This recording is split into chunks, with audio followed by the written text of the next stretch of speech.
Hello all you Hellraisers. We have a special video for y'all today. Every video is special on this channel. Welcome to this channel. If you're new, like and subscribe. Comment down below. Let me know what you guys think and what you'd like to see. On this channel, we'd like to have an open discussion. And yeah. What we're going to discuss today, though, is a Netflix special. It's called Jupiter's Legacy. It's a show that's very intriguing. It's a different perspective on superheroes, but also keeps the core essence of what the hero is, the hero's journey, so to speak. I'm going to have 3 talking points. I'm not going to spoil the show for anybody who hasn't seen it yet. If you haven't seen it, watch it.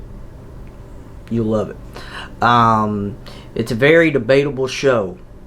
With that in mind, in some eyes it could be controversial, and others it might be fan-damtastic. It has to me, it's a very philosophical show, as well as political. And it shows you that right down the middle. Right down the middle, it shows you. Shows you what this is this. So our 3 talking points for today is the Code, Good and Evil, and the kids of Utopian, which is the main character. The way it's shot, before I go to these 3 talking points, the way it's shot is so well done. It's a mixed up between the present day and the Utopians past and how they got their powers. And this is set in the 20s. Well, not 20s. At the end of the 20s. At the beginning of the Great Depression. Now, the Great Depression, as we all know, was probably one of the worst financial crisis in American history, and also one of the worst troubling times for Americans. If you have any great-grandparents that were in the Great Depression, I'm pretty sure they have some pretty sad, depressing stories. And the thing is, it's a level playing field. And everybody was poor. And it shows that. It really does. It goes out its way to show that the poverty was very, very... Whew, people were fighting over bread in one scene. So, and I'm pretty sure that happened in real life. You know, I'm pretty sure people fought over stupid little stuff because everybody was poor. Anyways, the Code is... I'm going to tell you the Code, which they tell you near the end of it. And all the Code is, it's something simple. All it is we do not kill and we do not govern. Okay? For a superhero with vast majority of superpowers, you're like, holy shit, that's simple. How is that not easy to follow? But it's not there for just rules. It's there to set an example. To also, you know, as a super powered being, you have to set an example and set the bar, and that's where the bar is. And you see the toss up between the new generation of heroes and the Utopians. I would just call them Utopians. You got Lady Liberty, Utopia. Skyfox is a hero / villain. You'll see that in the show. It's not really a spoiler because they throw that at you right off the bat. But I'm not going to say anything else about Skyfox. The Code, though, you see it popped up, thrown in there a lot, and these 3 talking points, they correspond with each other. They intermingle, and you see this Code not only introduced philosophically, but also you see it politically, and how, you know, on one hand you need the Code, and on one hand there's certain circumstances where, okay, I can understand why you would break the Code, right? And that's kind of like the battle within the new generation. And then some of them don't, some of them do. And you see that battle. You really do. And that, which leads me to my second talking point. My second talking point would be good and evil. This is the essence of not only just, superheroes, but also the essence of pretty much natural law and the universe in general, good and evil.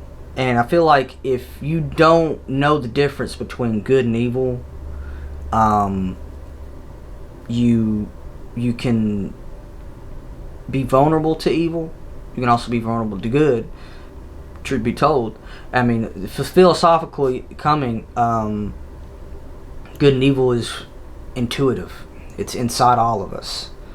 We have the potential to be good, but our desire is inherently evil. I wouldn't say inherently evil, but I would say it doesn't benefit other people, because free will is a very icky, tricky discussion topic, if you want to be honest. But you see Utopian. I'm gonna go back to the code. You see Utopian and his brother kind of go head to head, right? They're butting heads because the brother, says, we could have stopped so much wars with these powers, right? I mean, obviously you could, but the code also it goes out of its way to explain why it would be bad, and it shows that. But it also shows why there's some circumstances why you need to, defend yourself. I'm not going to give away any spoilers, but that's just one of those things, and it boils down to what type of character you are. And Utopian, his moral code is similar to Superman's or Batman's, because he absolutely does not believe in killing, which is objectively, that's a good moral to have, right? That's a virtue to have. But it also boils down to, it's like, if you're threatened in your home, this is a different example, but if you're threatened in your home, right, and it's life or death, you're gonna kill somebody, obviously, to protect yourself from being killed or raped or robbed. And it's a very troubling topic to grasp behind sometimes, because we obviously want to feed into our desires and pleasures in it, and they're not always right, some people would go out their way and would ask to say that emotions make us slaves, and you got to control, self-control, and one end you don't have self-control, and on the other end you do. And Utopian, he's a character, his past, you see the hero's journey. He goes through tragedy, and it is scary. At some points, this movie's not even a superhero movie, it's a horror show, because the flashbacks are done so well, and they're mixed up well. They're thrown in, and you're like, holy shit. I didn't even see it, because the cuts are done so well. There's several cuts that just make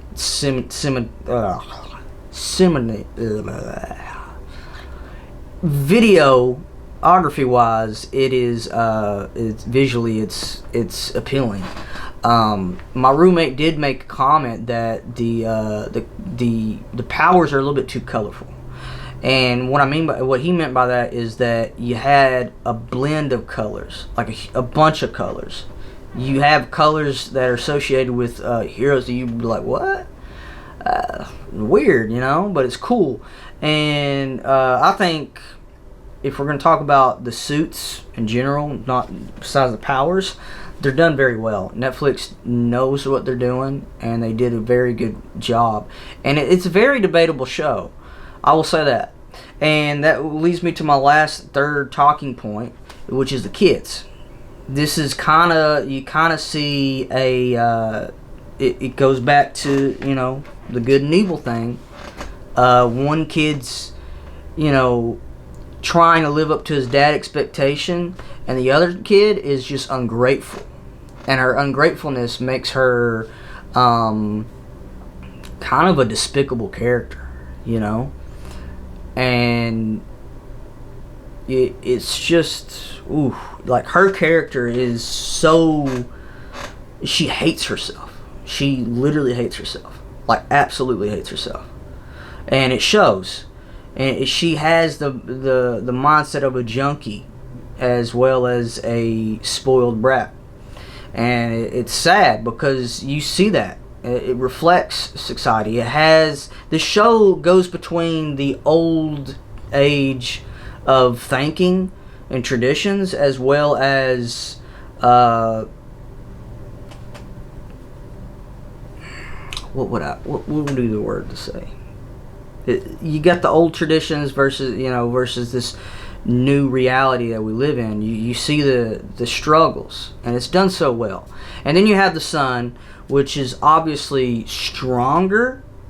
You know, it's obviously stronger than his dad, and it shows. But it also shows with great power comes great responsibility, right? And he's battling, he's having this inner conflict with not just the code, but to living up to his dad's expectations. Because his dad's strict, but not like overly strict to where he's just an asshole where you hate him. You know what I mean? Like, he's the strict dad, but he's also ideal in the same sense. And granted, you know, we're in present day, and they were born in the way back days, right? So it's like, holy crap, you know. And you see this battle within him, but you also see a battle within her. Like, she's a rebel, you know, but she's a radical rebel. Her ideals are kind of radical, but she's just herself. She's trying so hard to be different from her father and her mother, but, you know, it's just like, why are you so ungrateful? You literally have parents that love you, and you know what I mean? I don't know if that's just me not understanding her side, but I do think they're going to give her kind of like a redemption arc. I do think they're going to give her a redemption arc. If they don't, though, she's going to end up becoming a villain. Because she's kind of like neutral good. Her son is lawful good, and her dad's lawful good. Her brother would be neutral good, but you'll find out. Her mother is, I would say, neutral good because she understands both. And who would be chaotic evil? Chaotic evil would be Sky Fox's son. I would say chaotic evil. Or chaotic good. I don't know his intentions yet. We don't know yet. Because there's a lot of twists and turns in this show. And you're like, holy shit, this is good. It keeps you on your heels. It's a really good show. It has a good budget. And what makes me kind of laugh is that this movie had a way better budget than Mortal Kombat. Or the show had a way better budget than Mortal Kombat. And I'm not going to do a review on Mortal Kombat just because it's not kind of... Some movies, you know, are worth reviewing. But it also, you know, films, art in general is subjective. It's not objective. Because it's everybody's experience. Everybody has a different experience. And they did this so well. It's so philosophical. You do have some political points that are kind of like, do I agree with it? Maybe, maybe not. And then you also have the idea of the code. The govern part is understandable, because if you have these powers, it's kind of like the concept of why Cap doesn't want to work for the government in Civil War, because once they have once you give them an inch, they take a mile. They pretty much own you, and the next thing you know, you're not fighting for the right reasons. You know what I'm saying? You're right, fighting for the government's reasons, and the government's untrustworthy. They do put that in there, and the government is not trustworthy. I think any government isn't. And even though, you know, we live in America, right? We have freedom, right? I think America is the greatest experiment of free, or the greatest, not experiment, but the greatest example of free will, because without free will, we would be slaves.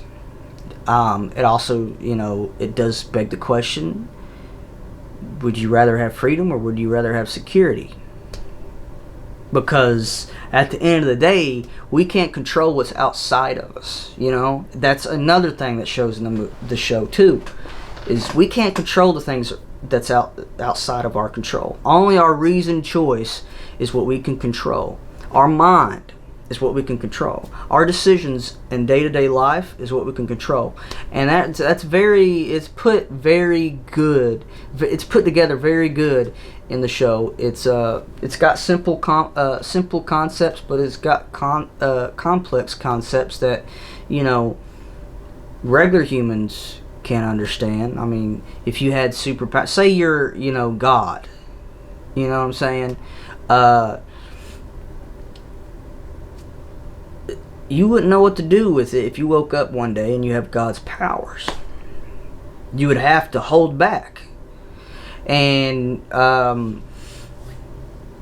that's what I had to say about it. I would give this show a 10 out of 10.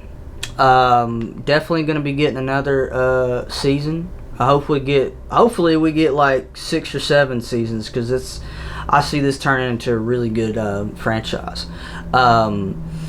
It's definitely better than Omni-Man and Homelander, because Amazon's giving us just despicable, corrupt people.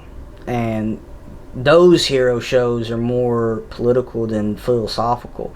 This one's a mixture of both, but it's more philosophical. And it's like, it's a good balance to where it doesn't turn the viewer off. And that's what I like about it. It brings people together in an attempt to bring these ideas and up to debate. And that's what we need in society, is to talk, to speak without being shut down. People need to be heard. So, and even the young people need to be heard. Everybody needs to be heard. Doesn't matter how radical your viewpoint is, people need to be heard. And at the end of the day, good will always prevail.